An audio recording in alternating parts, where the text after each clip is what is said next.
So we can start the class.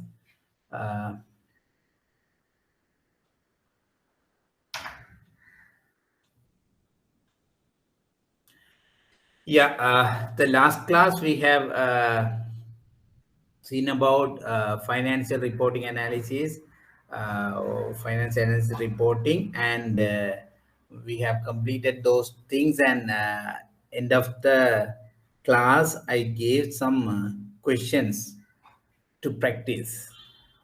So, how many of you all have practiced? I got uh, one answer sheet from a student.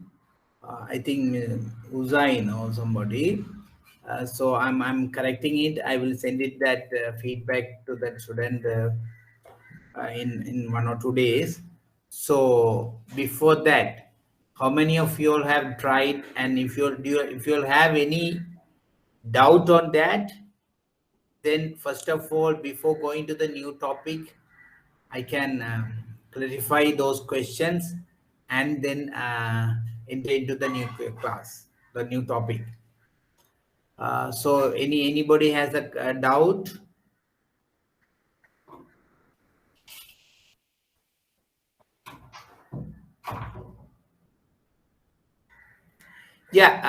Anybody wants some more time to complete the answers or do the questions, and if you need any further time or some more time, then I can give one more week. So during this week before Tuesday or Wednesday, you can send the answers. And then of course the next class we will meet with the 2001 January paper. So at that time I can discuss the questions, for some of the questions of these questions, if you have any doubt. Otherwise no point of doing this, because if you all are not trying or not trying to give the answer, then no point of discussing this. So I'm thinking that, okay, give some more time till next Tuesday or Wednesday. Then if anybody want to send me the answers, please send it. Then we will discuss these questions in the next paper class, or the 2001 January paper. When we are discussing, we can discuss if you have any doubt. Okay? Is it okay with that arrangement? Okay. Then having that, we will move into the financial, the internal and external audit. This will be the last topic of this semester. So I have planned to finish this topic today itself, because, okay, this is sort of a small subject or topic, then that can be covered in this class. And actually, if you see the past paper questions, you can identify that the third question, number 3 questions are usually covering, about this financial reporting as well as audit. So there may be 2 questions from financial reporting and 2 questions from the audit section. So what you can do, so that's what is this. If you are thorough with this last class as well as today's class, then you can able to answer the third questions of the exam paper. Okay, today's class I am going to cover the internal and external audit comparison and regulatory requirements on audit, and then I am going to cover about the Sri Lankan auditing standard and audit practices and type of audits and audit risk and role of audit committee, as well as reporting and resolving audit issues and concerns. So having this, by covering these topics, I think you may able to cover the answer the third questions. So before going to the differentiated about the internal audit and external audit, first we will see what is audit. Okay, even there, when we are doing the risk management or any other corporate governance or compliance or any other topic, you may notice that before I discuss about that topic in detailed manner, first we have to define or we have to understand what is that topic. Okay, then the conceptually, if you are sound or if you have the proper understanding on that topic or on that word, then we can just discuss or we can go further detail on that topic. So that in that case or in that background, we can first discuss what is audit.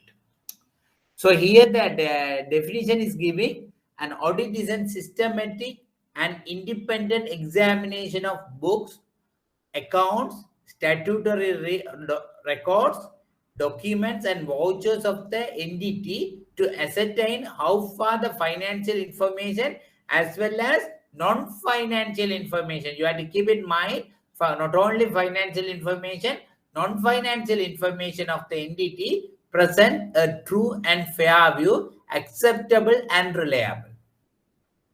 Okay, so this is sort of verification or this is sort of independent examination of the company's financial and non-financial information and ensure that whether the entity present true and fair view, acceptable as well as reliable. We don't use the word correct information because we can't ensure that it's 100% correct information.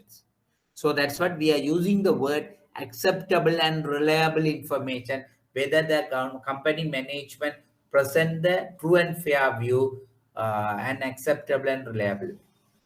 Here somebody may ask the question that, okay, we are saying it is an independent examination. Okay, we are saying it is an independent examination of books and accounts.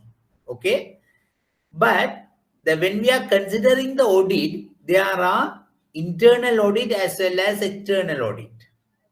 Okay, so somebody may, if a smart student may ask the questions, okay, you are saying that independent examination, where or how can we ensure the independency in case of internal audit? Okay, or somebody may ask the question that whether it is fair to mention that the audit is an independent because the internal audit also considered as a part of the audit process. So can it be the independent? So if someone asks that question, what would be the answer? Whether because here I'm just simplify the question. Here we are saying that audit is a process of systemic and independent examination of the books. Okay, so independence is applicable or highly applicable for the external auditors. But in case of internal auditors, whether or can we use the word of independency? If someone asked that question, what would be your answer? So because the auditors, the what do you call internal auditors, they report direct to the board. I think they are independent of the internal workings of the organization. So you can say that internal audit is independent. Exactly. That would be the answer for that question. Even though it is coming under the organization structure, but they are not reporting to the CEOs or senior management. They are directly reporting to the audit subcommittee and through that board audit or the board of directors. Okay, so in that case, even though comparably they have the less independence, but compared to risk management function or compliance function or any other function of the company, the internal auditors have more independency and there is a less chance to interferences from the CEO or any other operational executive, higher executives. So in that case, we can say that even the internal audit is an independent function of institutions. So but if somebody wanted to ask you whether which have the higher independency, of course external auditors has the highest independency. So actually you would have studied that the risk manager, chief risk officer has the lesser independency, and compared to chief risk officer, chief internal auditor has the somewhat higher independency, and compared to chief internal auditor, external auditors has the totally highest independency. So in that case, you can mention, or if any questions like that, you can mention even the comparative less, but in terms of organization structure, uh, uh, internal auditors also has the independency. Okay, then it says that it attempt to ensure the books and accounts are properly maintained by the entity. So that is actually internal or the audit function. They are just ensure that whether the true and fair view, and they are particularly involved with the internal control matters, as well as whether the books of accounts are properly maintained by the entity. An audit is a safeguard measure. It provides a third-party assurance to various stakeholders that the financial statements or any other area subject to audit is free from material misstatements.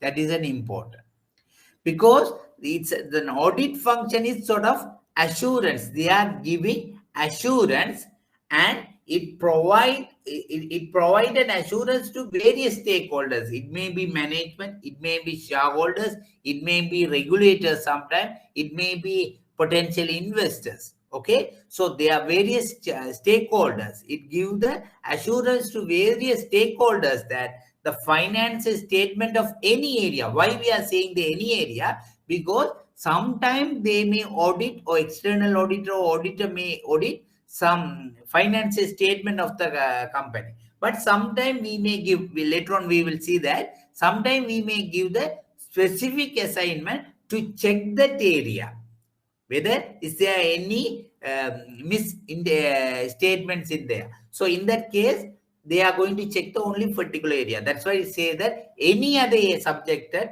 area subjected to audit is free from material misstatements.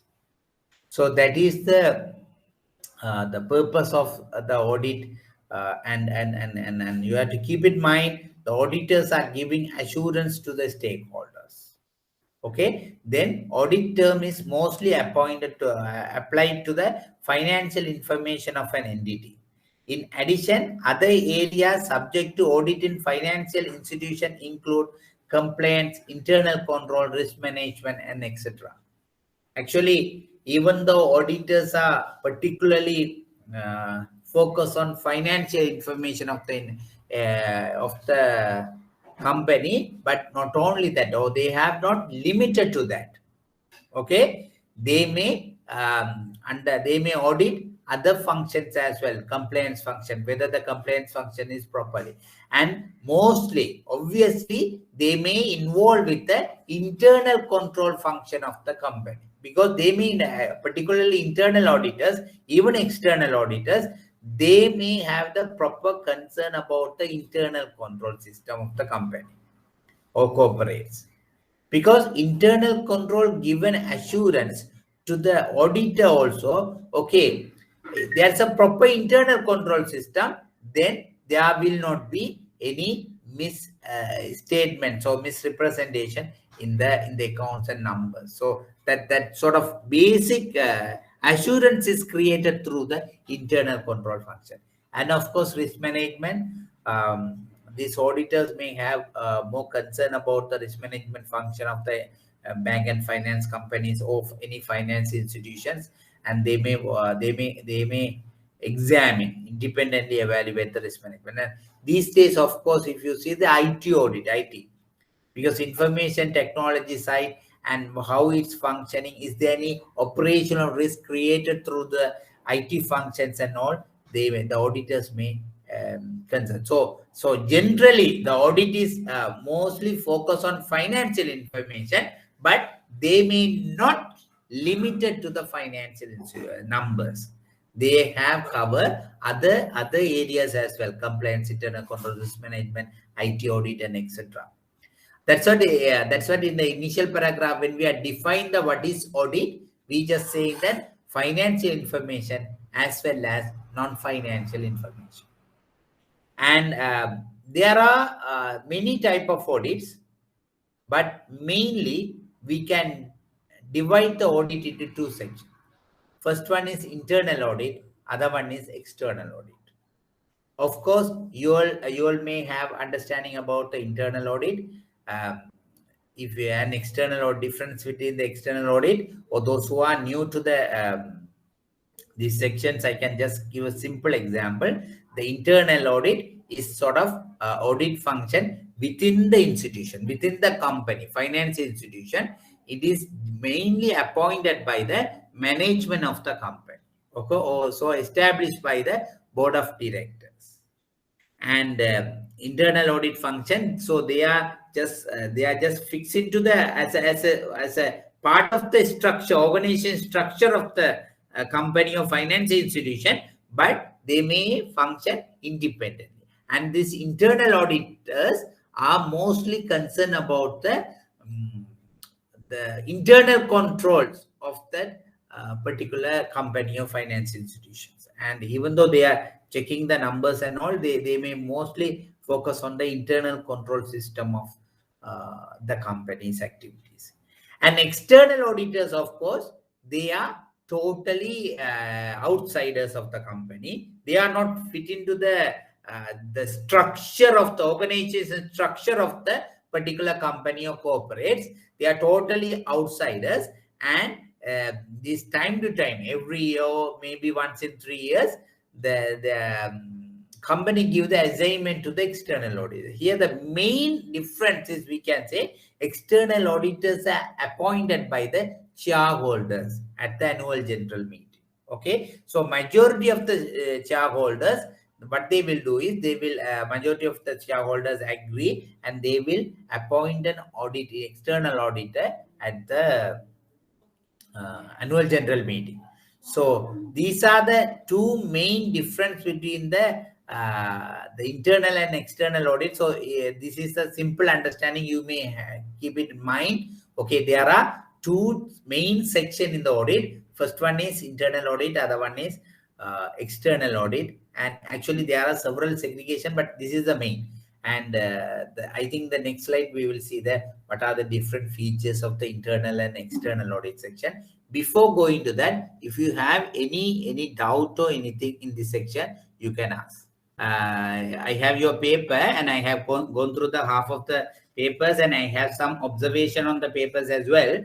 I think tomorrow or day after tomorrow, Monday, I can give the comments, and I can send the scan copy of the comments to you. Thank you very much, sir. Thank you very much. Okay. And others also, you can send the answers if you wish, and you can take you can send until the Tuesday or Wednesday. Then and if you have any doubt, you can ask in the next class, where we are going to start discuss on 2001 January paper. Okay. So at the end of the last slide, we have discussed about the segregation of internal and external audit. So these are the difference between the internal and external audit. I think in the 2019, maybe 2019 March paper somewhere, there's a short notes questions. It asks about the compare the internal audit and external audit. I think I would have told you already. If you know the answer, it is always better choice to choose the short notes questions, because short notes questions, you can earn the answer. You can earn the marks easily, because they actually not this for this subject, some other subjects I am correcting the marking the papers. So I observed that the short notes is one of the area you can easily earn the marks. So, but if you don't know the answer, don't touch that short notes. But if you know the answer, better to select that, because that will give a more marks to you. It's easy to handle. So if there is any questions in the paper to compare the internal audit and external audit, so you can just give a sort of simple introduction to internal and external audit, and then you can compare these features. The first one is the internal audit. As I mentioned already, internal auditor can be employed by the business or outsourced. This is one thing we have to just keep in mind. This is if it is a large institution, finance institutions or large corporates, what they are doing is they are having the separate unit within the business or within the company called internal audit department. So there will be a chief internal auditor and internal audit department, and that internal audit department will be responsible for carry out the functions related to internal audit. But if it is a small corporate, so small finance institutions, sometimes they may outsource this internal audit function to some other companies. So in that case, outsource companies, there are several audit firms are there. So it will be assigned to one of the audit firms. Those audit firm will generally they will do the internal audit functions, and they will submit the report to the audit subcommittee, and then that will escalate to the board of directors. But if you see the external audit, the external audit function is totally independent function, and it is appointed by the shareholder by voting. Why we are saying the voting? If it is an anonymous decision, then there is no issue. But if in the annual general meeting, if two people are saying, two people are representing, if it is a two group of people are having the two different opinion on appointing the external auditor, then there will be a voting system. Okay, so based on the vote or anonymously, the external auditor will be appointed by shareholders. Okay, but this is appointed by the management, and internal auditor are responsible to the management, because even though it is an external outsourced function or in-house function, the internal auditors generally they have the responsibility to report to the board subcommittee and board audit subcommittee, and then they are reporting to the board of directors. But external auditors have the direct responsible for the shareholders. So actually they are answerable to the shareholders, but these people are internal auditors are answerable to the management. Even though we are saying internal audit is sort of independent function, but in practice, internal auditors are to certain extent they are working with management. Okay, if they find any serious weaknesses or anything, they can independently escalate. But of course, okay. But if there is any internal control weaknesses or anything, they have to closely work with the management, and they have to rectify. They have to try to rectify those internal control weaknesses. So in that case, they are responsible to the management, or they are working with the management. But external auditors is totally they have total independency, and they are answerable to the shareholders. For example, okay, even though we are saying they are internal auditors, this and that, but in practical, if board or board audit committee or any they don't want the internal auditor, they can change. Management can easily change the internal auditor, chief internal auditor. But of course, in external auditors, in case of external auditors, then they can just if there is any, they have, if there is any issue, then they have to, actually management cannot remove the external auditor or something. It's a shareholders has the right. And the third one is, even though the accounting background for internal audit is common, they can also come from the other background as well. Okay, so then accounting backgrounds, maybe they are checking and all, but they can just check the other background information as well. And the other one is, should the qualified auditor specify the business enterprise in Sri Lanka? Actually, the internal auditor, there is no, okay, it's a background should be accounting background and all, but there is no any prescribed requirement or anything. It's not a hard one. But for the external auditor, there should be a qualified auditor, and there are some, even for registered companies and bank, even for example, if it is a bank, then this Central Bank of Sri Lanka listed the panel of auditors. So the bank can select an auditor from that panel list. Okay, so there is a clear qualified auditor and a specified business enterprise in Sri Lanka.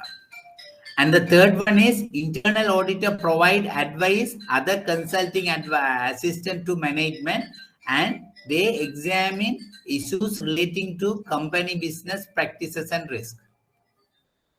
An external auditor examine the financial record and issue an audit opinion on financial statement of the entity.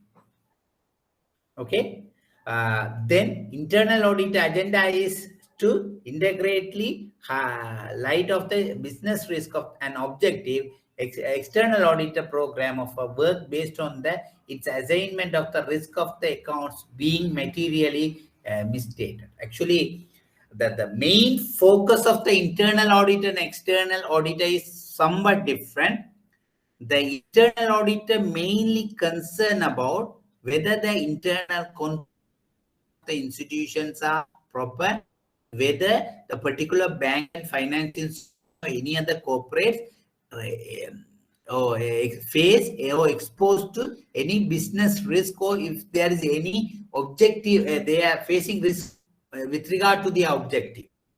But external auditor's main focus is whether is there any the material misstatements in the financial statements or financial statement, and they will say, and they will give an assurance that okay, there is no material misstatement in the finance. That is their main focus.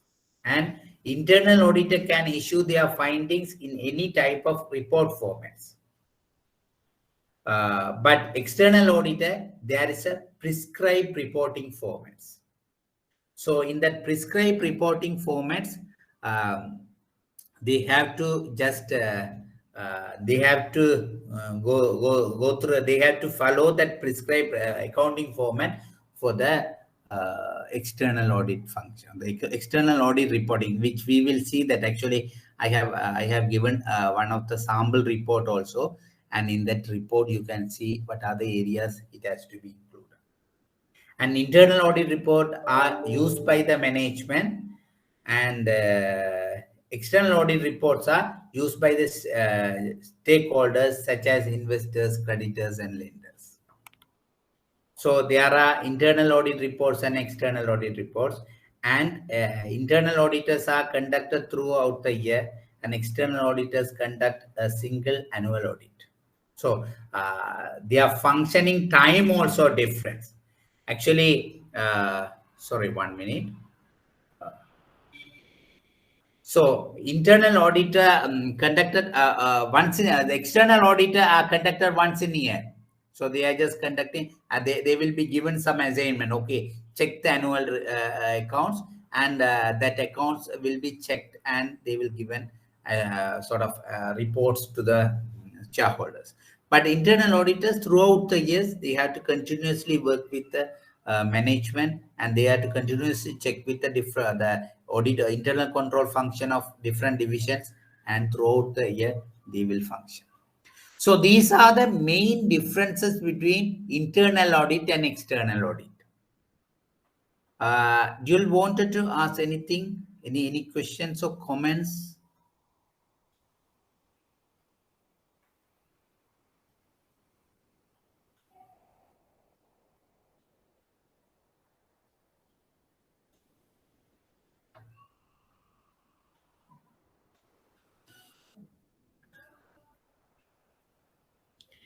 These are the next, since you don't have the questions, I'm moving to the next slide. This is one of the or some regulatory requirement on the audit of the banks.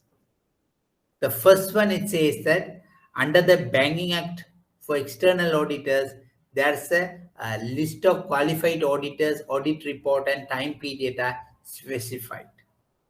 Actually, if you see that some directions, particularly some direction of the issued by the Bank Supervision Department of the Central Bank of Sri Lanka, by giving the power or the giving the powers by the Banking Act, they just prescribe the auditors qualified. As I mentioned already, they announce, okay, these are the external auditors panel.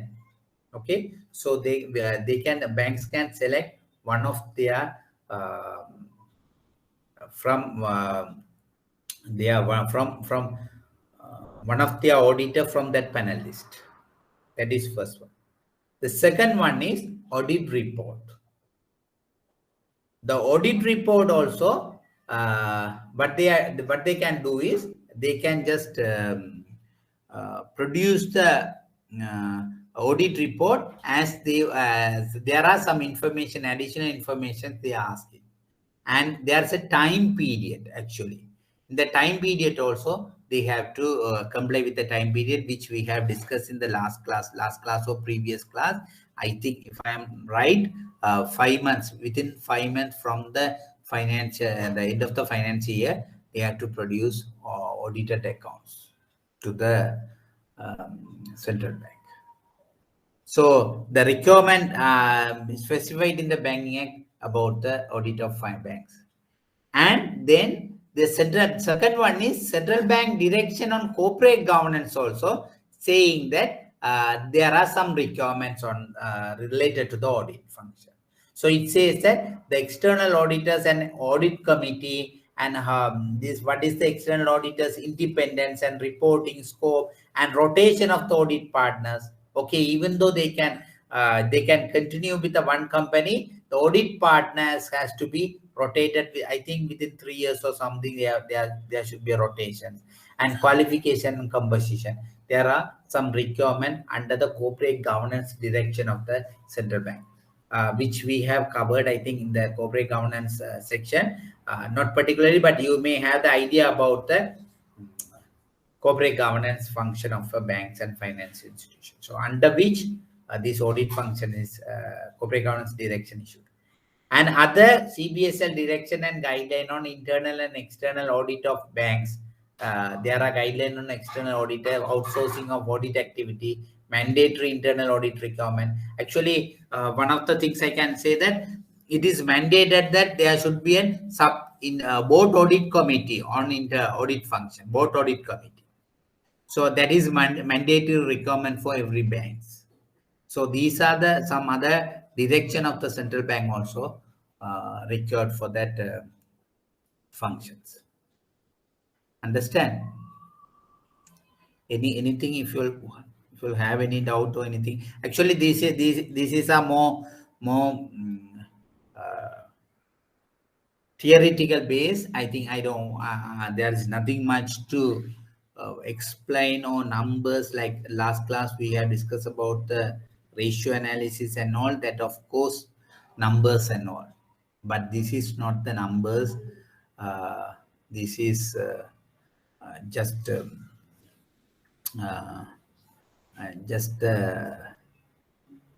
theory. So this is there's nothing much to explain. So with I have a small question, sir. Yeah.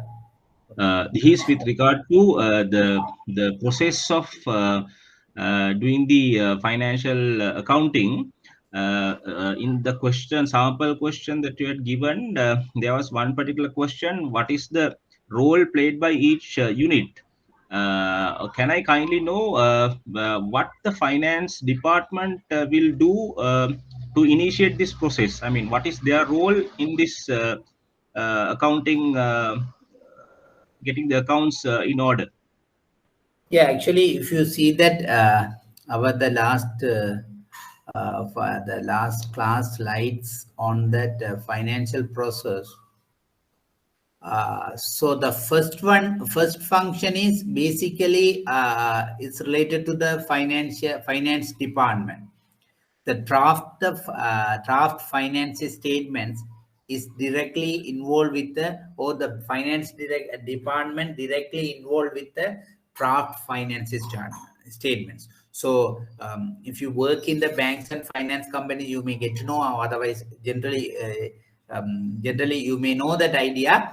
After end of the year, what we'll do is actually at the end of the year they will close all their accounts, all their books and all their books and records, and based on that books and records, then what they will do is they will just started to prepare the draft finance statement. First they will prepare the sort of trial balance, and if the trial balance is balanced and it's okay, then based on the trial balances they may start to prepare the finance statements. It may be the profit and loss account, or it may be the financial balance sheet, or any other other finance statement they will prepare.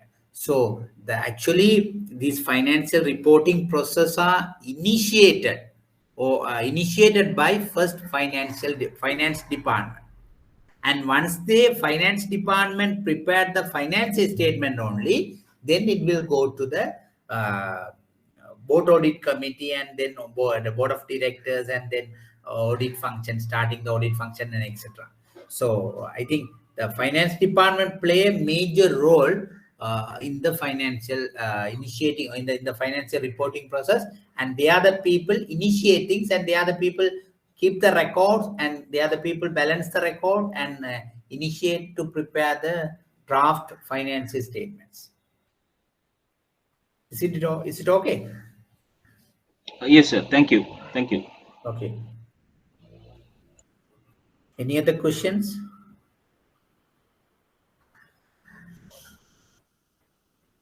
Okay, then we will move to the Sri Lankan auditing standard.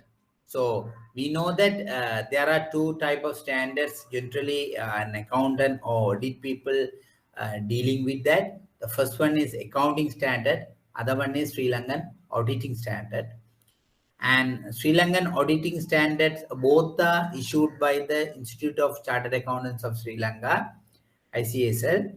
So these audit standards are issued as per the Audit Standard Act number 15 of 1995. That is the base act. Based on that power, they are just issuing the auditing standard. And Sri Lanka audit standard based on the international standard on auditing published by International Auditing and Assurance Board of Standard Board. And financial statement of a specified business enterprises in Sri Lanka shall be audited by the professionally qualified auditors. Actually, the accounting standard, I think the audit, in the standard, they have, I'm not sure, maybe auditing standard. I think auditing standard, they just define what are the specified financial enterprises.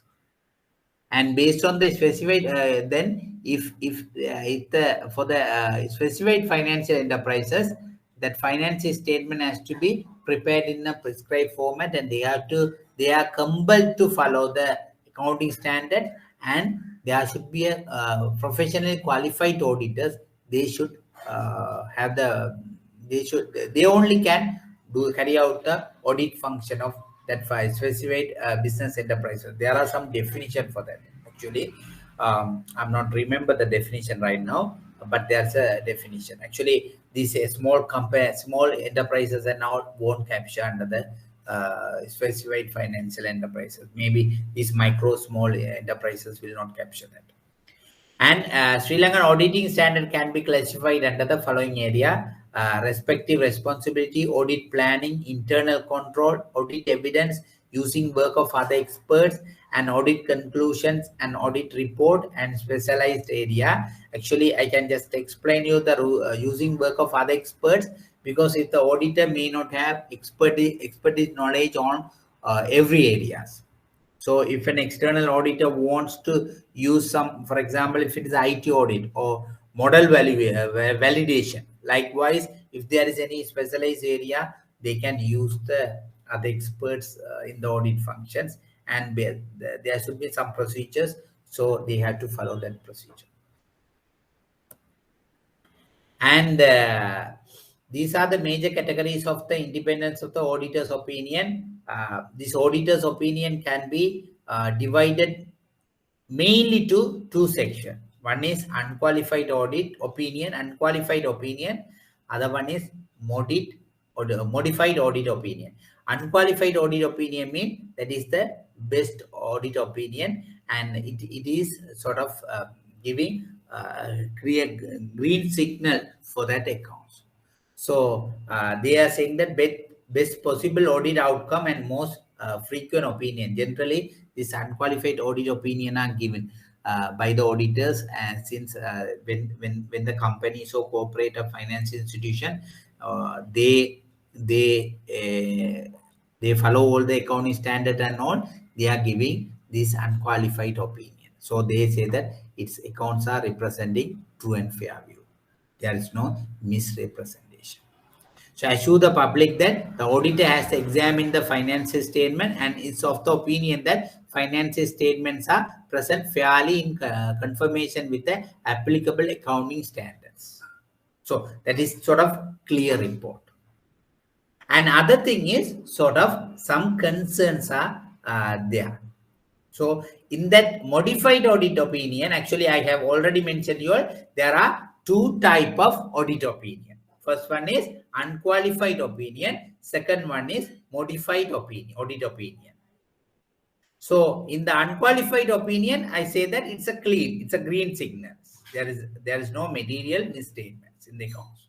Okay, but if it is a modified opinion, or then there are some concern in that opinion. The first one is qualified opinion. They, in the qualified opinion, what they are doing is they are saying that emphasize a particular matter or paragraph and say that other than these other things are okay. They just emphasize a matter. For example, okay, the accounts are giving a fair, true and fair view, but in case of stock valuation, they have carried out the stock valuation. We have not seen the stock valuation, and it does not match with the thing. So other than this factor, other things are okay. Likewise, they just emphasize a particular paragraph, and other matter and other things are okay. That is a qualified opinion.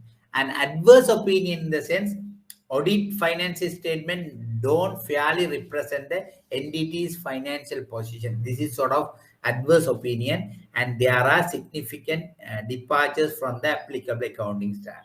So compared to qualified opinion, adverse opinion is sort of highly the worst opinion.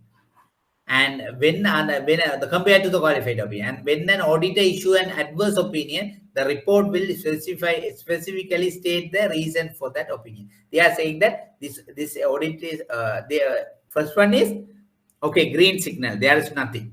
The second one is they say that okay, subject to this matter, except this matter, other things are okay. The third one is adverse opinion. They are saying that this does not provide the financial statements are materially misstated, and they will say due to these reasons. So that is sort of adverse opinion, and the adverse opinion will result in the rejection of the entity's financial statements by the investors, a lending institution, and regulatory body and government. So that adverse opinion is sort of considered as a worse. And disclaimer from the opinion, that is Auditor may say that I am not in a position to give my opinion on this. This may occur when auditor decided that they cannot be impartial or independent regarding the entity or the auditor scope of the coverage was substantially limited. Okay, the auditors are saying that the company is saying that okay, you can audit the financial statement, but don't check these things. There are some limitations. There are, and they say that we can't allow you to check the. They may automated all the inventory sections and all, but customer information and all. They say that okay, we can't give the access to you all to. We can give the access to you all to view the customer balances and all. There are limitations. Then they say that auditor will say that disclaimer from the opinion. They may not give any opinion on the accounts. They will say we have disclaimer. That is also sort of worse. That the third and fourth are totally worse. And in the third case, of course, they are giving a bad, but here they are rejecting to give the opinion. So these are the two main categories. Under second category, there are three. So altogether, four main category of auditor's opinion you can see in any audit. In any audit report, you can classify that report into one of these frame. And generally, it's looks like the first one, unqualified audit opinion. Generally, if it is the listed companies and banks and finance institution, generally they are getting this unqualified opinion. Any doubt on this? This is something sort of important. So better, A yeah. small doubt with the title provided, the outcome is different, right? Because unqualified opinion is the correct one, but the qualified one is not the appropriate one, right? So in financial statements or else in any other ways, how can we differentiate both these opinions? Yeah, generally, if you see that, actually, the word may mislead you, because if it is unqualified, in the sense people are generally have the idea that, okay, it's not a good opinion. But in the audit, of course, it's unqualified opinions are generally the good opinion. And if you see that, this is one of the example of the audit report given by ENY to the Commercial Bank of Ceylon, the commercial bank in 2020 February, with regard to the 2019 accounts. Okay, so you can see this last paragraph, and based on the last paragraph, you can decide whether it's qualified opinion or unqualified opinion or modified opinion. Here it says that our conclusion based on the procedure performed, nothing has come to our attention that causes us to believe that the statements included in the annual report is inconsistent with our understanding of the process the Board of Disclosure has adopted in the review of the design and effectiveness of the internal control financial reporting of the bank. They said there is no nothing has come to that. It is different from their financial statements, are different from the financial accounts and then financial reporting. Actually, even this paragraph, these wordings cannot be used by their own wording. This is some sort of very prescribed by the auditing standard. So what they have to do is, if they feel that okay, there is no any misrepresentation in the audit in the financial statement, then they have to write it in a particular way, and they have to use the very prescribed wording in the accounting standard. And audit reports, and audit report should be just one page, and it is mostly, if you see, there are some prescribed formats and all. So based on this conclusion paragraph, you can say this is unqualified report. Actually, this is sort of good report, but in some companies I could not find any adverse report to show you, but they have mentioned that there are some prescribed, but they mentioned that okay, other than this, we are qualified. We are accepting these accounts. You can I tried to see some reports, but I couldn't see it. Maybe it most probably some state-owned enterprises you can see this type of reports.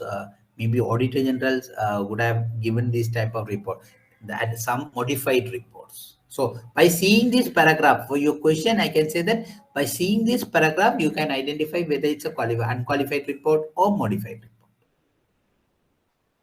You It's get me? a standard followed across financial institutions, right? Because Yes, they yes. want specifically mention that it's a qualified opinion and unqualified opinion like that.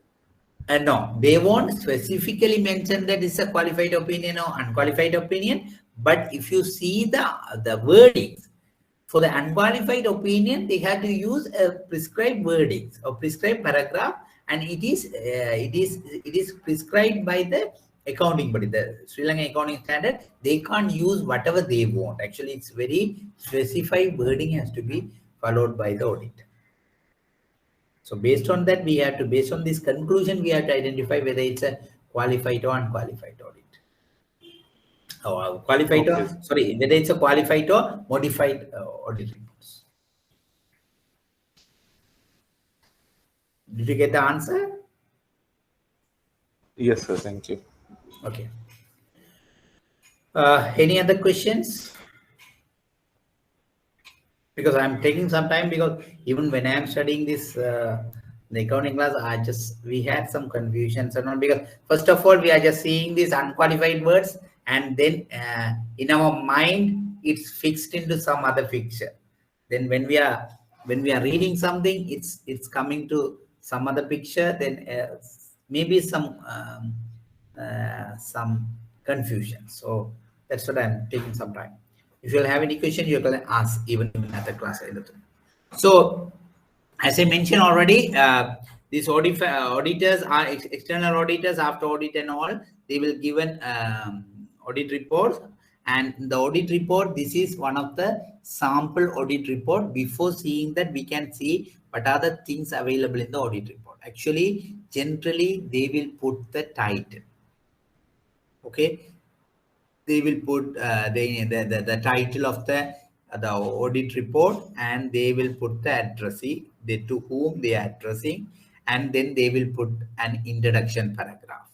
Okay, then they will just this title, and maybe this should be for the shareholders of the thing, and then they are just kind of having the as introduction paragraph on that things, and then they will identify the financial statements audited. Identification of financial statement, they will mention that okay, which year in the audit accounts have been audited, and the respective responsibility of the management and auditor. They will just, and they will specifically mention scope of the audit, and reference to the relevant accounting standards and practices, and description of the work and audit performed, and opinion of the opinion paragraph contained as an opinion of the finance. That is the paragraph I have read you to you. That is the final conclusion, and then auditor signature and date of the report and audit address. For example, you can see that this final conclusion, auditor signature, and the date of the things, and other things are included here, which is the audit accounts and what are the basis for the accounts and all they have mentioned here. So in even every accounts, any of the company, it may be commercial bank, or it may be HNB or Sambat or Bankers Loan or any banks. Generally, if it is an audit report, that audit report has some prescribed format. And auditors, okay, when they are doing the audit, they can use different techniques. That's also based on the accounting and auditing standard, but they may use their techniques and all, but final audit report will be the very prescribed formats. So this is the so you can, if you want, wanted to get the idea, you can just read one of the annual report and see that different audit reports. And if you want, actually the audit report, you may say, okay, they are doing sort of 2-3 months and 4 months job, and after that they are just giving the one-page opinion. But actually, before this audit opinion or audit report, they will give a management letter. If you see this, you can see here the adjustment of management letter. This draft of financial statement, and board audit committee, it's go to the board audit committee, and board of the directors will review, and then auditors will commence their audit function. Once they complete the audit functions, or internal control functions, and they will just evaluate the internal control functions related to that, then they will give a management letter. In that management letter, they will give more information. Okay, these are the weaknesses there, and they may ask to adjust those weaknesses before audit the financial statement, final accounts. They may say that, okay, your maybe stock verification is something different, so adjust this stock verification, then that will reflect the financial. Likewise, there are some management letters, they will find the weaknesses and give. So this management letter will be very lengthy, and that management letter will give sort of very detailed information and about the weaknesses of the company's internal control process, as well as any other misrepresentation of the accounts, the numbers. Anything? Okay, the audit process. These are the audit process. I like to explain. Actually, I just with the management letter. So before, okay, that's something between the audit and management. But this is the general. In any audit, they may follow, an external auditor may follow. First one is, there is an audit engagement. So once stockholders decide that, okay, this company will appoint this company as an auditor, then there are some correspondence. This company will appointed, by referring the resolution, company will appointed that a particular auditor as an audit. So then there are some procedures. So those are called audit engagement. So once that formality is finished and auditor is appointed, then auditor will plan the audit.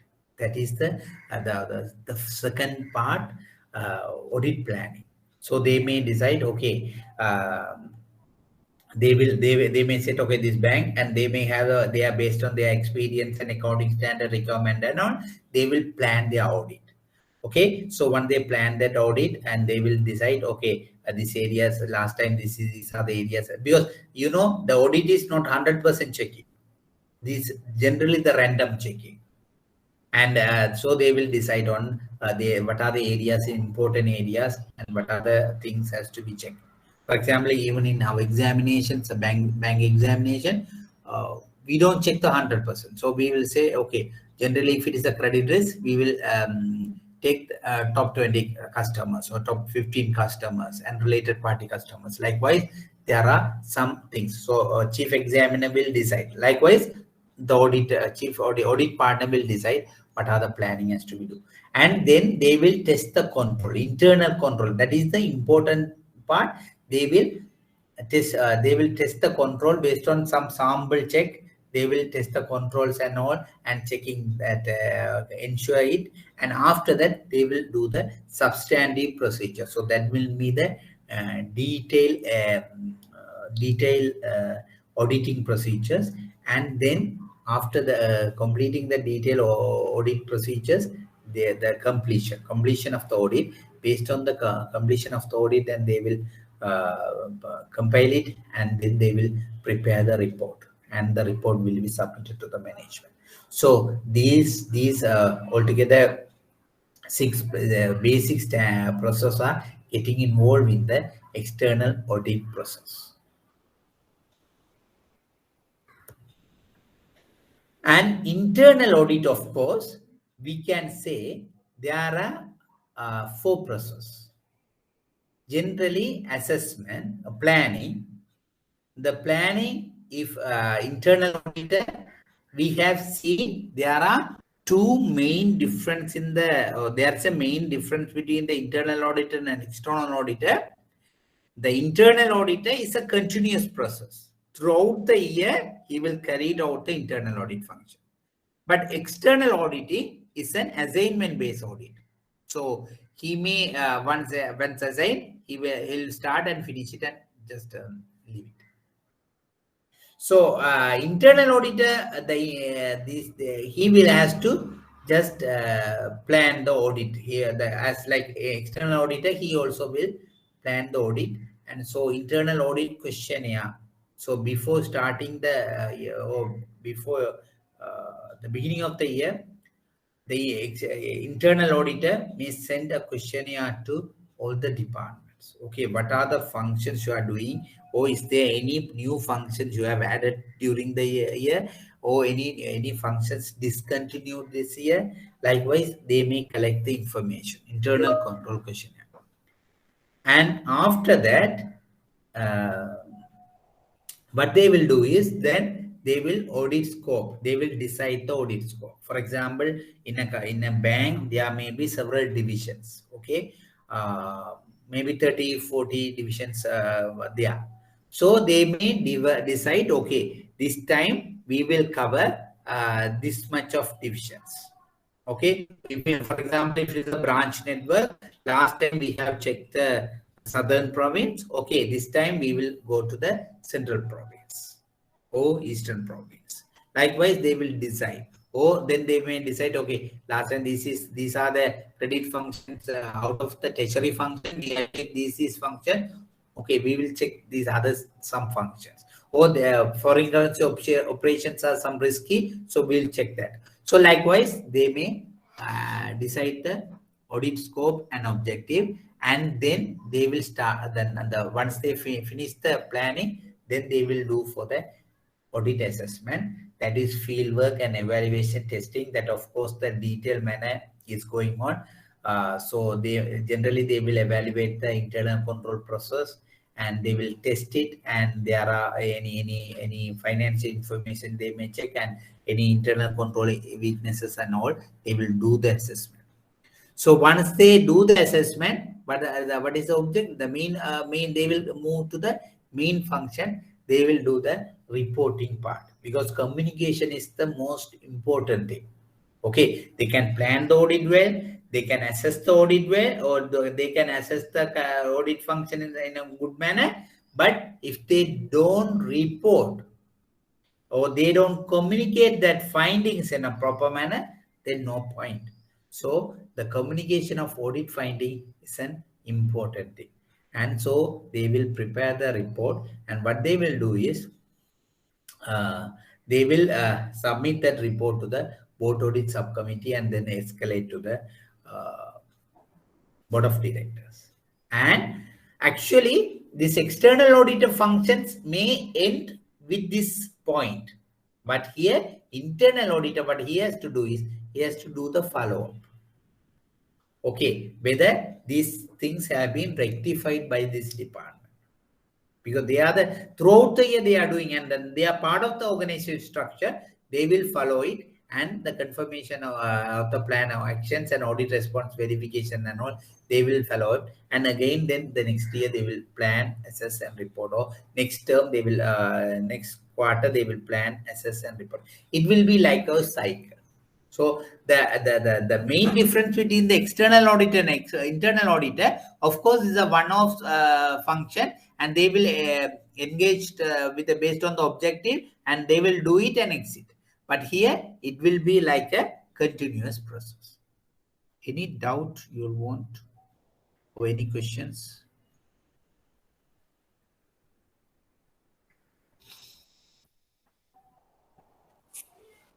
So the auditors, the appointment of auditors, is it done by the board audit committee or the board of directors?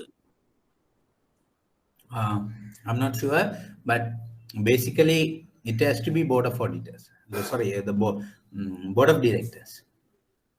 Because the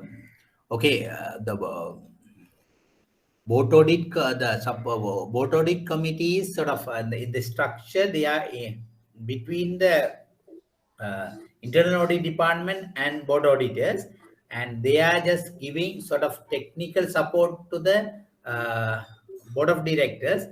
But board of directors mainly convey the message, and they have the ultimate responsibility. But anyhow, I'll check and let you know tomorrow, the next class. Thank you, sir. Any other questions? Okay, then we will move to the type of audit and audit risk. Actually, there are separate different type of audits are there. The first one is finance statement audits. If there is any questions, you can answer. For that purpose, just finance statement audit. Of course, you all know that that is external auditor, internal auditor. Particular finance statements end of the year, they will do the finance statement audit. That is the general audit. Generally, we are referring as an audit. Other than that, actually information system audit is also there. Information system audit is time to time, because all the bank and finance institutions and even the large companies, all the informations are maintained based on the software, and all the maybe capital adequacy ratio or leverage ratio, anything, even if you see that default rates and all the things will be based on the software based model, financial models. So it has to be validated and all. So the information system audit is a separate type of audit. There some expertise are there, and they will do the information system audits. Even the central bank, they are doing sort of information system, whether this even the card function, if you credit card function and all, whether proper internal controls are allowed in the proper card functions, whether information systems are properly having the set of controls, because IT is sort of tool, so we have to use the tool in a proper manner. So whether that is type of other type of in the audit type is an information system audit. And other one is compliance audit. Of course, whether the compliance function is properly carried out and all sort of related to that is compliance audit. And follow-up audit, of course, we have discussed about after the both process of the internal audit, that called follow-up audit. And operational audit, of course, we know that operational items are operational risk related to any items. For example, if it is a cash transfer or any functions or branch function or anything that are relevant to the operational audit function. And investigation, that is if there may be some fraud or anything, so that type of audit happening in the investigative audit. And finally the risk-based audit, of course, that is one of the technique. First they will identify the high risk areas, and based on that risk area, the risk base, they are carried out the audit and all. So these are the type of audit, some of the type of the audit we can see in the audit function. Actually, there were no questions in the past paper, but it's better to know that if there is any question, you can answer. These are the type of audit. Maybe sometimes if maybe in the short notes they may ask, so you may have to list out these are the type of audits. And there are some risk involved with the audit function as well. And first one is, we say that audit risk, the probability that the auditor will issue an unqualified or clean audit opinion when the fact that financial statements are materially misstated. That is the risk involved with the audit function, audit risk. The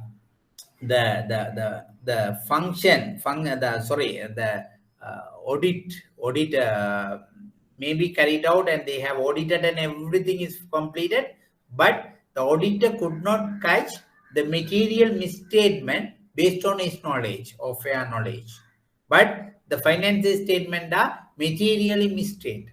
So but without knowing that materially misstated, he gave a clean report, unqualified report to the shareholders.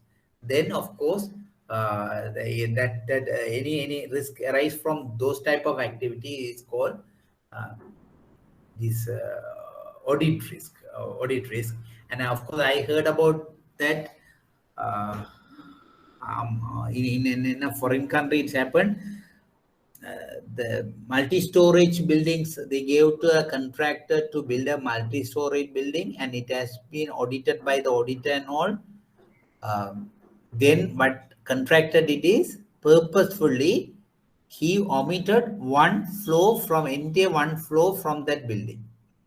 So it's maybe 30-40 storage building. For example, if you say that 21 floor is not there entirely. So, and somehow it has not been captured by the auditor as well when they are auditing and give the report. So then finally it has been found out, because definitely it will be found some point they have found that the one floor is totally missing. So finally they filed the case against the auditor because he gave some wrong report to the shareholders. So likewise, there may be several instances could be happen. So that type of risk could be considered as a audit risk. And then component of audit risk, there are some risk. We can say inherent risk, control risk, and detection risk. These are generally, we are saying the inherent risk is sort of, it may create itself associated with a unique associated with the unique characteristic of business and industry of the client.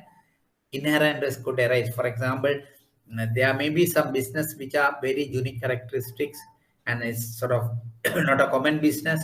So if auditor does not have any special knowledge on auditing that type of things, then inherent risk could arise. For example, the treasury function, generally we are saying the treasury function or IT function of the particular bank and financial institution, generally inherent risk could be high. And control risk, high likelihood of that the control structure flawed because control are either absent or inadequate to prevent the detect errors in the accounting standards, then that type of risk could be called as a control risk. And detection risk is a risk that material misstatements are not detected by the auditor, because that his audit procedure does not give a proper procedure. Lack of proper procedure, that material misstatement has not been detected by the auditor during the procedure. So that is detection risk. So there are three subcomponents of the risk: the inherent risk, control risk, and detection risk. And international experience of the importance of the audit functions, ineffective audit control function. I think Toshiba and Satyam cases, Satyam computer cases, these are some fraud cases. We have found it. And actually, I don't have much insight of this fraud, but these are, we are famously mentioned some of the international experience, some risk areas. Then we will go to the role of the audit committee, which we have already, I think we have discussed some audit committee's functions and responsibility in the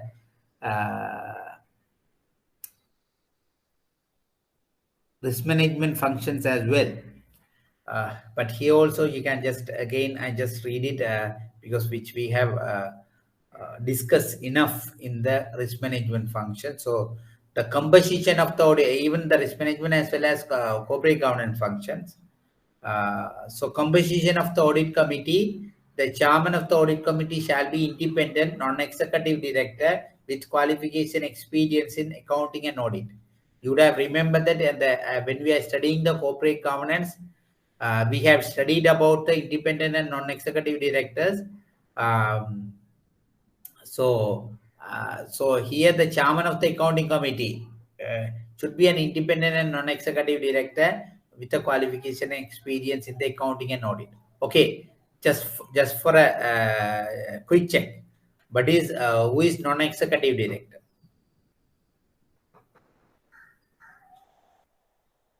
Students, exam is going to close by going to conduct in near future. What is the Chairman is a non-executive director. sorry? No, Chairman what is the is a definition? What is the definition? they won't be involving in day-to-day operations of the management. Exactly. That means a director who does not involve with the day-to-day operation of the company is called non-executive director. An independent director, of course, there are some criteria. It means the independent director, he should not have the main shareholder, or first one is he should be a non-executive director, and he should not be sort of ex-employee of the particular company. Likewise, and he should not be more than 9 years in the director board. Likewise, there are some criteria for the independent director. So, if a director who should be who is the independent as well as non-executive director can be the audit committee chairman.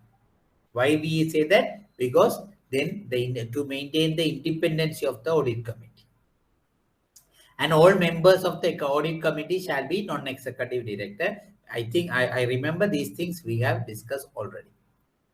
And audit committee shall, in respect of external auditor, what are the things the audit committee can do? The external auditor make recommendation on appointment of external auditor, service period, audit fee, resignation or dismissal of the auditor. Actually, they can make the recommendation on the appointment of external auditor, and implement the central banking guideline issued to auditors, and review and monitor the external auditors review independency, objectivity, effectiveness of audit process in accordance with the applicable standards and practices, and develop and implement a policy on the engagement of external auditor to provide an audit service that are permitted under the relevant statutes.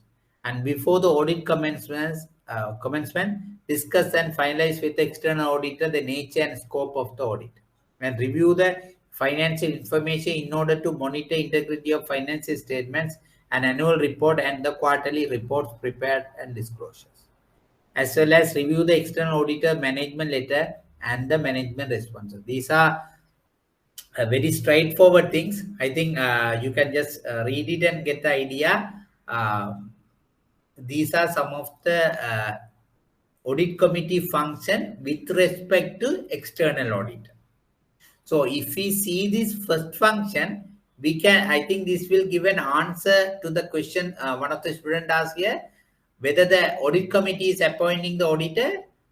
We can say no, because the audit committee is doing a recommendation on the appointment of the external auditor. They are not involving with the direct appointment letter is not given by the audit committee. So I'll again recheck it, but most probably my answer would be right. The board of directors would give the things, because in any company, the ultimate responsibility is the board of directors. So these are the functions. You can just read it and get the idea. If you all have any questions, I can answer. So I have a question. Yeah. Now, if we according to this particular note, sir, like you rightly said, it looks like the board of directors have the authority of appointing the auditors. Yeah. My question is, if the board of directors choose to change the auditors, can they do it on their free will, or do they have to check with the shareholders? Actually, they had to check with them, because as per the theory, we have studied only shareholders can select the auditors. So, but I think in case if there is any during the year, if there is any circumstances, they have to change the auditor, and that case maybe the board audit committee can decide. But again, it has to be rectified or ratified by the shareholders. They have to submit. But appointing the external auditor is the responsibility of shareholders, and based on that shareholders approval, and then this board of directors can issue the letter by coding the resolution passed in the annual general meeting. Okay, sir. Thank you. Okay. Any other questions? Or otherwise?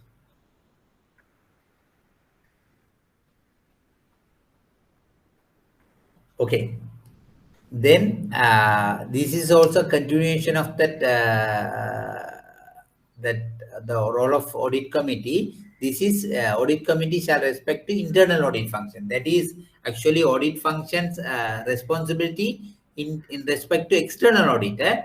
Okay, in respect to internal auditor, what are things? This is we have particularly discussed even in the earlier also. The first one is review the adequacy of the scope, function, resources of the internal audit department and satisfy itself the department has the necessary authority to carry out its work. Actually, in terms of internal audit, the board audit committee or board audit subcommittee has the more authority and more responsibility. And they are the people ensure that these internal audit functions are going through, carry out in smooth manner. Whether there's an adequate resources have been allocated, and they are ensuring that nobody challenging the powers of the internal audit department. So, so with respect to the internal audit department, the internal audit committee has sort of more powers or more responsibility, not powers, more responsibility or role. And so the first one is review the adequacy of the scope. Okay, whether internal auditor's scope is adequate enough, and functions and resources of the internal audit department, and satisfy itself the department has the necessary authority to carry out its work. So that is the first one.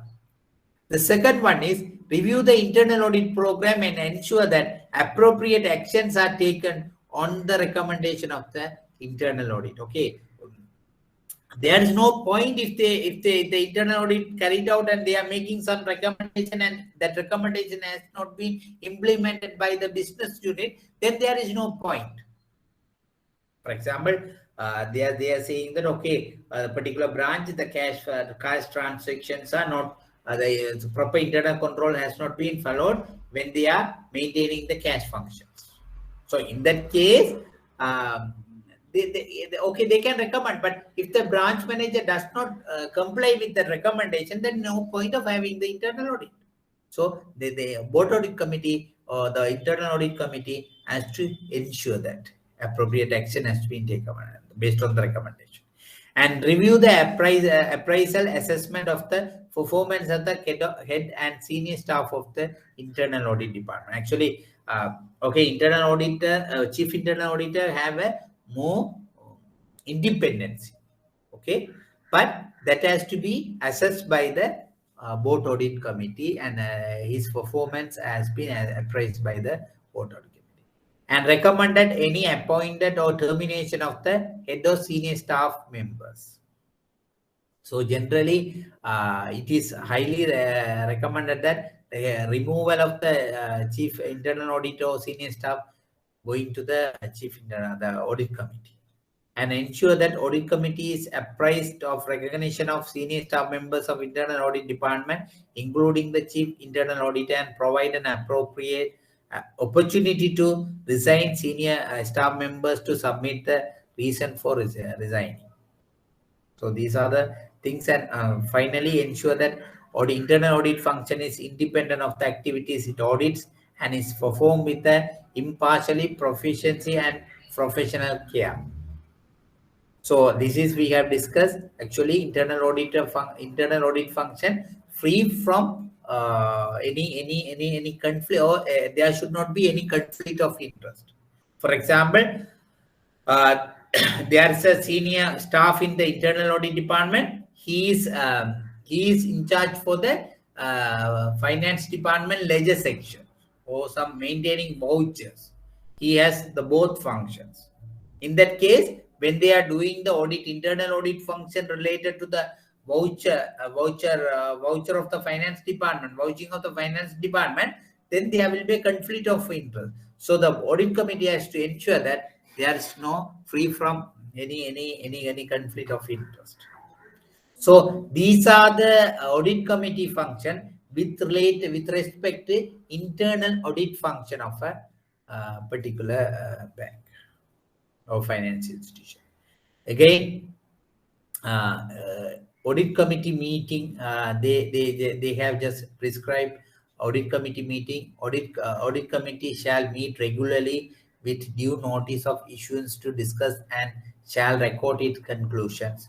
So they have to have regular meeting and it has to be recorded. I think it's clearly, you can just read it and get the idea. And chief finance officer, chief internal auditor, and a representative of the external auditors may normally attend the audit committee meetings, and other board members and chief executive officer may attend meeting upon the invitation of the audit committee. Actually, audit committee has the power to call the this chief executive, CEO, or other board members to attend the audit committee, and they can just clarify things. And however, at least twice a year, audit committee shall meet with external auditors with the without the executive directors being present. Why it says that? Because to ensure the high independence. So without executive director, because executive directors are involving in the day-to-day function. So without them, they have to meet the external auditor. Then only external auditor has the freedom to tell the things to audit committee. And secretary of the audit committee, who may be the company secretary or head of internal audit function, shall record and keep the detailed minutes of the audit committee meeting. Generally, external auditor or the bank regulators, central bank people, bank supervision people, when they are going to the examination, we first check the internal audit committee meeting minutes. And so that minute has to be properly maintained. And if there is any doubt, even external auditor, any inquiry people, they check the minutes. Second one, authority or resources of audit committee, explicitly authority to investigate any matter within its terms of reference, TOR, and authority to obtain external professional advice or to invite outsiders with relevant to experience to attend if necessary, and resources and full access to all record information. Actually, audit committee has the powers. Generally, it's given any information, record information, they have the access power. So they has to be given power to access those information. So these are the function. And before going to the whistleblowing, if you have any things, any doubt or any comments, I can.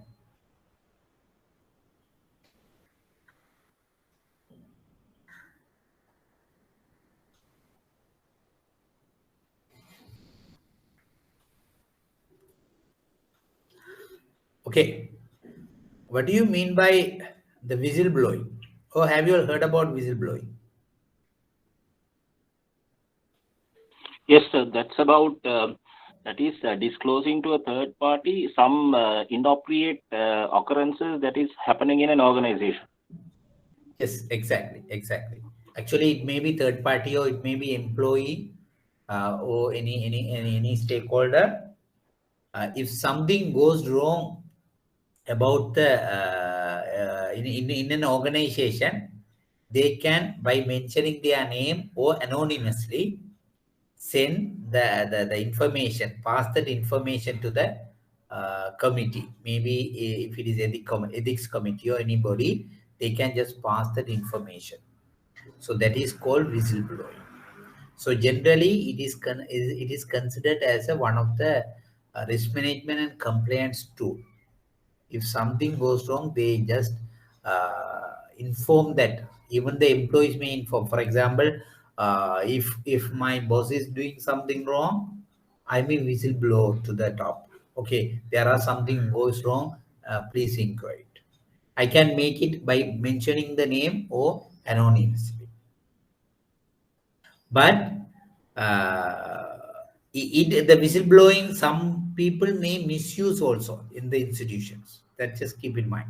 So what internal audit committee, what they have to do is, the audit committee shall review the arrangement for employees of the bank may, in confidence, raise concern about possible improprieties of or improper in the financial reporting, internal control, and other matters. Actually, when we are doing the whistleblowing, uh, the employee or outsider has the confidence that, okay, if I since I am whistleblower, there will not be any repercussions to me.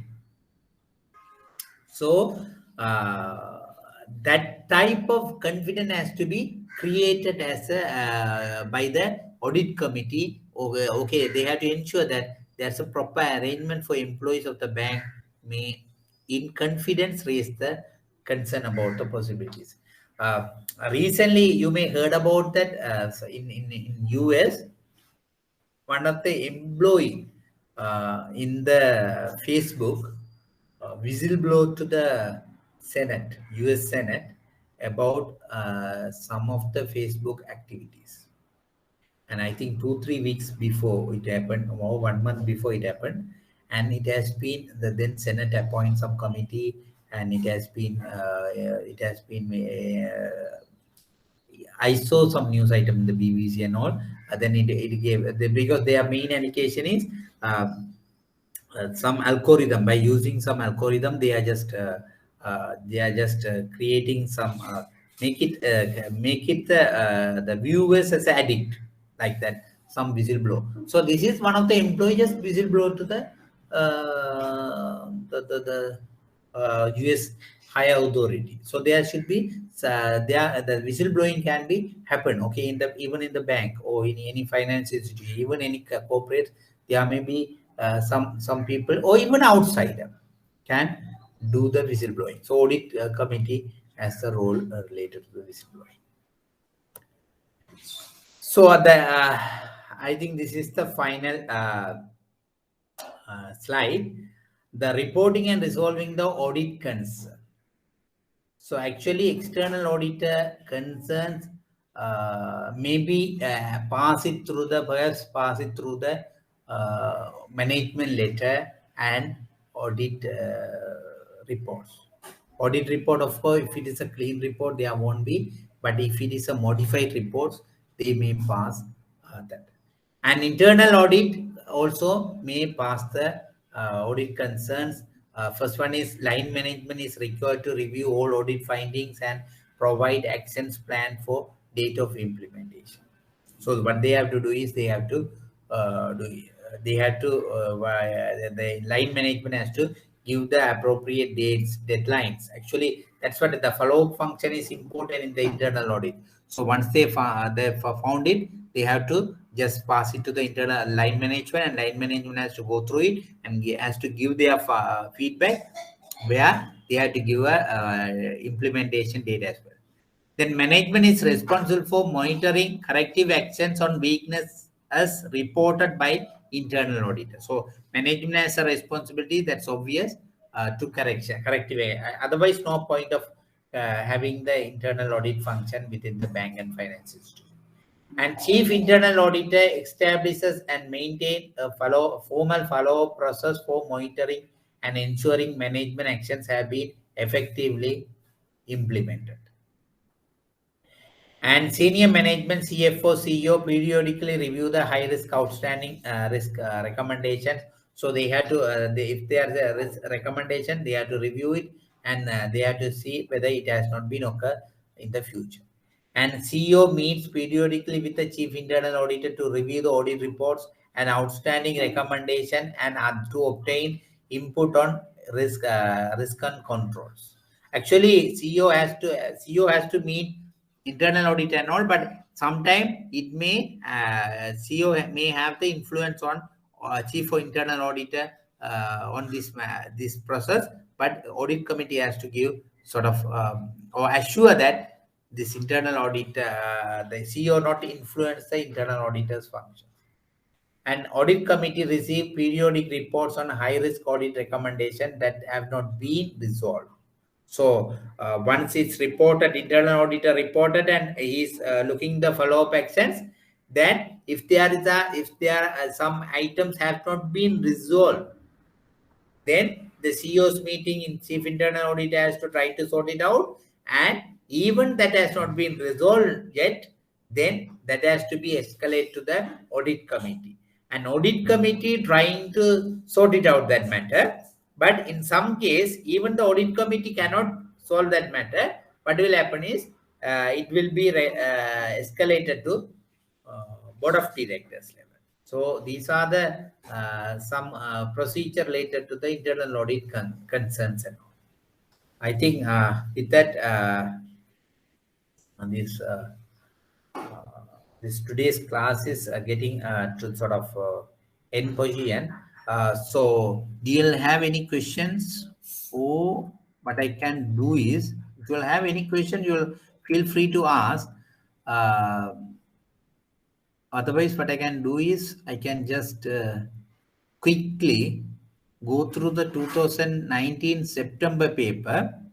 Since the next class we are going to go through the 2021 January paper. I'm not touched that paper today, so I'm just select the one before that, 2019 paper. So 19 September paper, there are 2 papers in every year. So the third question, as I mentioned, is the third question about this subject connected to these topics. So before that, if you will have any questions, you can ask.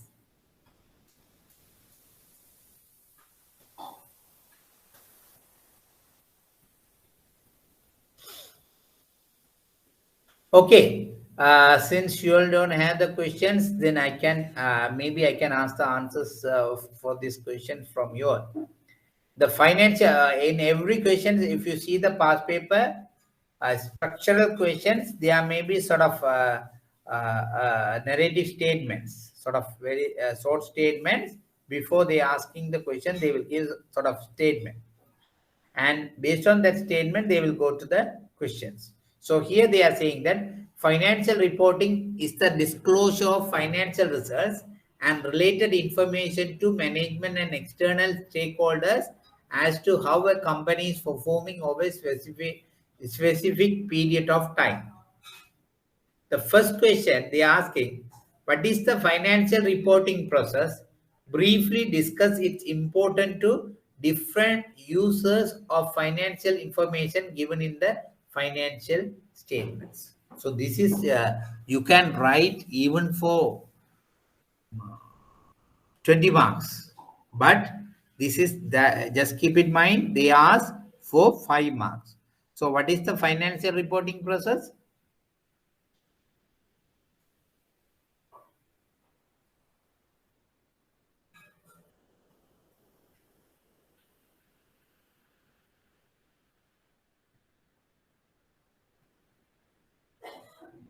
Am I in online? Yes. Okay. Can someone mention that what is the financial reporting process?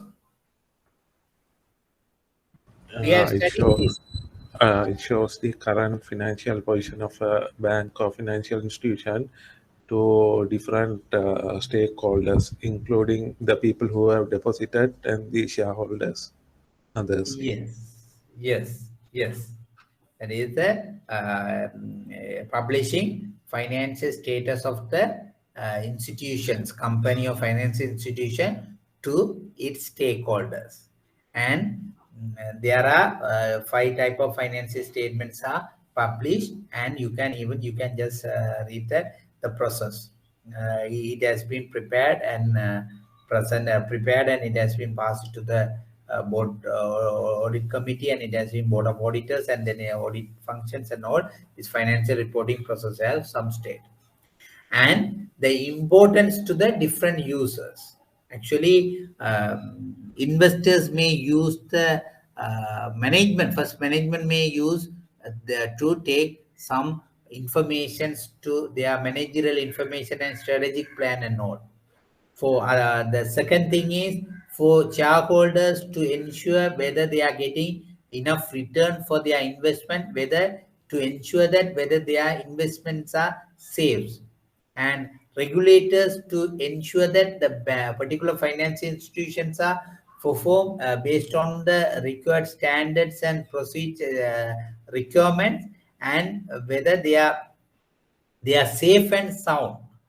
And to ensure they are safe and sound, they will expect the financial statement. Likewise, you can answer the first questions. The list 5 objectives of the financial performance and analysis. What are the objectives?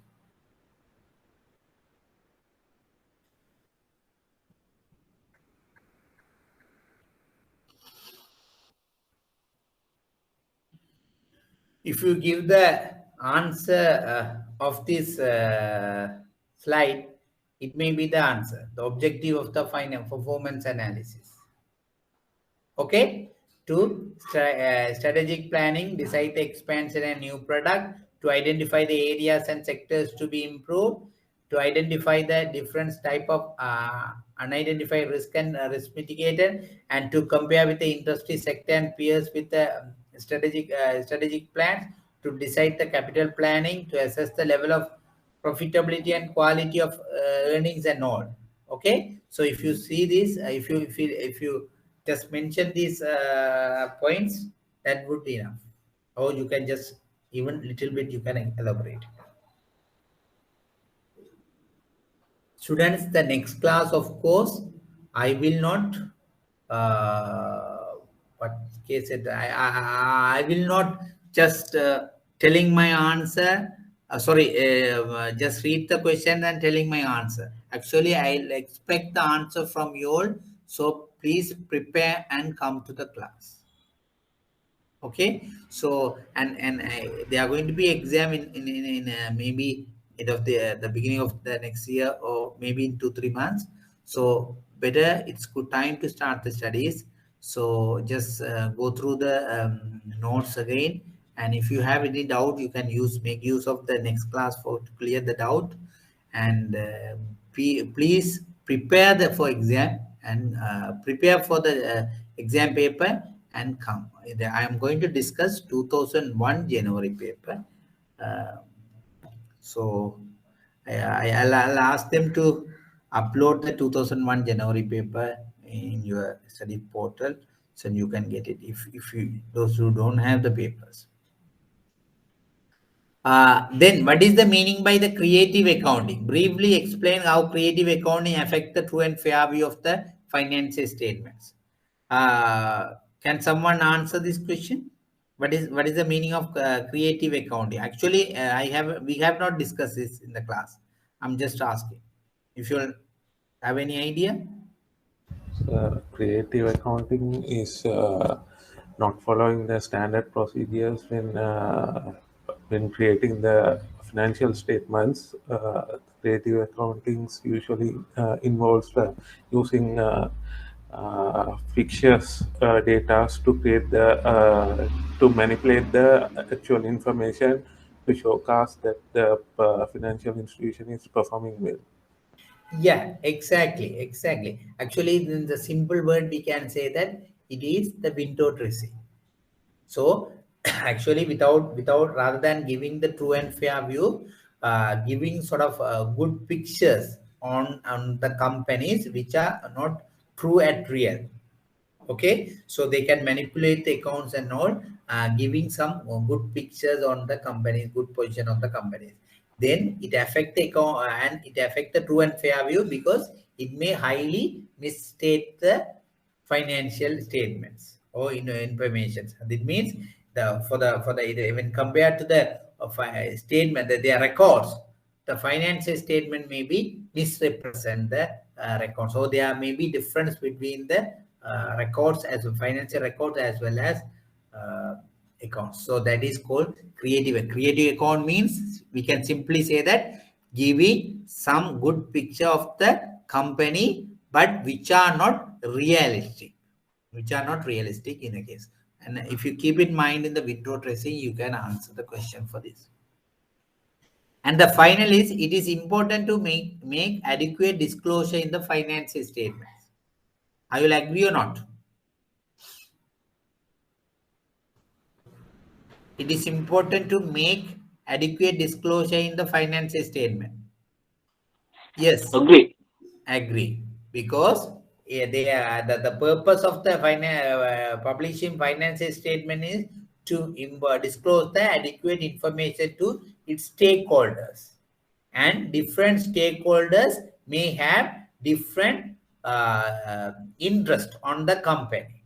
So to satisfy that different stakeholders, a company or financial institution has to make adequate disclosure. So for example, if it is the investors, they may have the interest on their profitability of the company's profitability. So there should be some adequate disclosure on the profitability and their cost structure and all in the profit and loss account of the company. Same wise, investor may have whether their investment value is secured by the company's activity. So he may interested on the company's net asset value of the particular share, the net asset value of the particular company. So in that case, he will look into the balance sheet of the company. So the balance sheet has to give adequate information to that view. So likewise, if you have discussed these things and the importance of adequate disclosure, you can. And other things, numerical or quantitative information can be given through the notes to financial statement. That is the purpose of giving notes to financial statement, and through that they can give adequate disclosure to the company, to the stakeholder of the company. So these are the this is the main idea to answer these questions. Okay, I think with that I can if you all have any questions, I can answer. Otherwise, I can finish this class, today's class. So as we discussed in the last class, we will meet on next class next Saturday, same time, with the 2021 January papers. I like to reiterate that please prepare the answers and come up with a preparation. And I actually, most probably, I will not give an answer first. First, I will expect the answer from you, from each and every questions, and based on that, if we have anything to discuss, we can discuss. Okay, if you don't have anything, we will wind up the class. Thank you so much.